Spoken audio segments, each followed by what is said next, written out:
देखने को मिल रहा है कि इस देश में जहां आम जनता, छोटे व्यापारी काफी ज्यादा परेशान है, तो वहीं पर बड़े पूंजीपतियों और कॉर्पोरेटिव घरानों को सरकार की तरफ से संरक्षण दिया जा रहा है। जी हां, हाल फिलहाल में एक ऐसा फैसला आया है जिसने उत्तर प्रदेश के व्यापारियों, मजदूरों और आम जनता के बीच गहरी चिंता पैदा कर दी है। हम बात कर रहे हैं उत्तर प्रदेश माल और सेवा कर संशोधन अध्यादेश 2025 की। अखिल भारतीय ट्रेड यूनियन कांग्रेस ने इस अध्यादेश का खुलकर विरोध किया है। उनका कहना है कि यह कानून जनता और छोटे व्यापारियों के हितों के खिलाफ है। सोचिए, जब पहले से ही महंगाई और बेरोजगारी लोगों की कमर तोड़ रही है, ऐसे में सरकार एक ऐसा अध्यादेश लेकर आई है जो छोटे दुकानदारों और श्रमिकों पर ज्यादा बोझ डालेगी। वहीं पर जो कॉर्पोरेटिव घराने हैं, जो बड़े पूंजीपति हैं, उनको काफी ज्यादा आसानी भी हो जाएगी, क्योंकि यहाँ पर आपको देखने को मिलेगा कि जो बड़े जुर्माने थे, जो जेल हो जाने का डर रह रहा था, अब वो काफी ज्यादा कम शब्दों में बयां कर दिया गया। या यूं कहें कि इन सारी चीजों की सजाएं काफी ज्यादा कम कर दी गई है। यह अध्यादेश कर प्रणाली में पारदर्शिता और जवाबदेही को कमजोर करता है, यानी अब कर वसूली और उसका इस्तेमाल पहले जितना स्पष्ट नहीं रहेगा। इससे ईमानदार व्यापारी और मेहनतकश मजदूर दोनों को नुकसान उठाना पड़ेगा। ट्रेड यूनियन कांग्रेस का कहना है कि यह कदम बड़े पूंजीपतियों और कॉर्पोरेटिव घराने को फायदा पहुंचाने के लिए उठाया गया है। जब बड़ी कंपनियों को राहत मिलेगी और छोटे कारोबारियों पर नियम का पहाड़ टूटेगा, तो निष्पक्ष व्यापार कैसे होगा?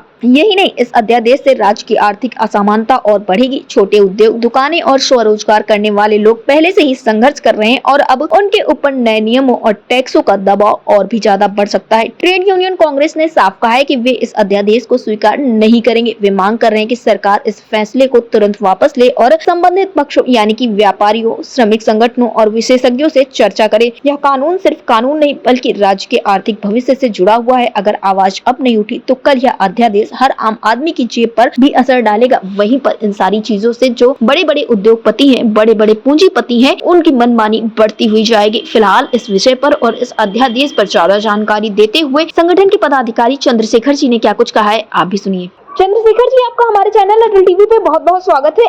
धन्यवाद। चंद्रशेखर जी, जैसा कि देखने को मिला है कि हाल फिलहाल में आप लोगों ने एक विरोध किया है और ये विरोध बताया जा रहा है कि उत्तर प्रदेश माल और सेवा कर अध्यादेश के खिलाफ है, तो आखिर क्यों ये करने की जरूरत पड़ी है? देखिए, उत्तर प्रदेश सरकार एक तरफा निर्णय ले लिया है, बिना किसी से सलाह मशवरा किया, बिना असेंबली में किसी बहस के, बिना श्रम संगठनों से वार्ता किए, इन्होंने जो है उत्तर प्रदेश माल और सेवा कर संशोधन अध्यादेश 2025 लागू कर दिया, जिसका all India trade union congress Uttar Pradesh राज्य कमेटी की तरफ से हम उसका विरोध करते हैं। और विरोध इस बात का करते हैं कि इस अध्यादेश, इस कानून के तहत सेवायोजक अगर कोई गलती करता है तो उसे सजा का प्राविधान था, लेकिन सरकार ने सजा को समाप्त कर दिया और उसमें केवल जुर्माना का प्राविधान रखा।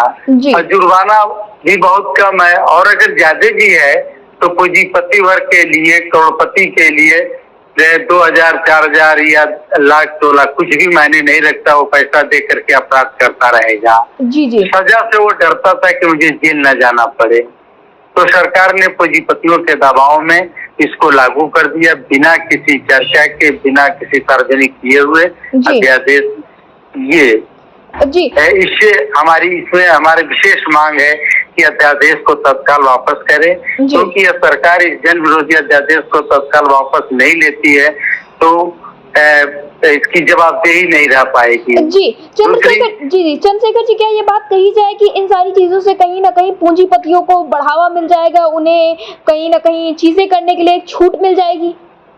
जी, एकदम से बढ़ावा मिल जाएगा। वो जैसे पहले ईस्ट इंडिया कंपनी का तथा कभी गुलामी की तरह गुलामों से जैसे काम लेते थे, उसी तरीके से ये भी काम लेने का प्रयास करेंगे। जो काम नहीं करेगा या छोटी छोटी गलतियों पे या कारखाना में काम करते हुए कोई कर्मचारी मर जाता है या कोई और भी बात होती है, घटना दुर्घटना, तो सीधे सीधे बच जाएंगे। जी, चंद्रशेखर जी, अटल टीवी से जुड़ने के लिए धन्यवाद। धन्यवाद।